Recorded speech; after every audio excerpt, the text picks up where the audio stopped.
É um livro polêmico, né? Foi Sim, proibido aí em algumas escolas, em alguns estados, em algumas cidades, né? sim, né? Teve até vídeo de diretora de escola falando especificamente sobre uma parte do livro é, que tem palavrões, né? Mas é até muito triste a gente pensar que aquela parte assim tão tão pequenininha, na verdade, ela estava fazendo críticas muito contundentes ao racismo, né? E principalmente a esse racismo que não é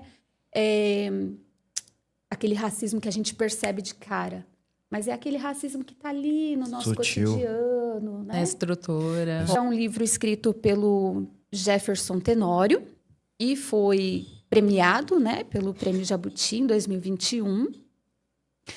E a história é de um rapaz chamado Pedro, que logo nos primeiros momentos a gente já vê que o pai dele faleceu. E ele tenta, então, ele entra no apartamento do pai e ele vai ali buscando formas, né, de recontar a história do pai dele. Através, né, de objetos, através de pequenas lembranças que ele tem, porque a gente, quando é criança, a gente não lembra tudo, né? Mas as pessoas vão Sim. contando para a gente algumas coisas, então ele vai transformando aquelas lembranças em histórias que tenham começo, meio e fim para ele. E ele, em algum momento do livro também, acho que é mais para o final, ele fala que além de seguir pela memória, ele também inventa essas lembranças, né? E isso eu achei muito bonito.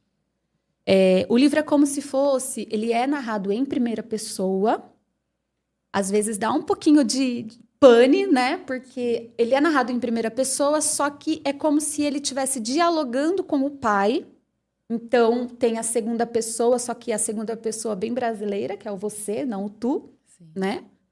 E às vezes, contando a história dele, ele fala também da mãe, né? Ele vai falando um pouquinho da história da família.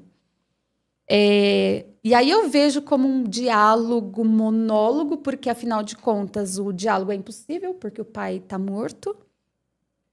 E aí a gente vai falar, né? Como que esse pai morre. Enfim, e aí ele vai contando a história para conseguir, de alguma forma, cobrir a ausência que o pai dele tem feito, né? A ausência do pai naquele momento é a presença.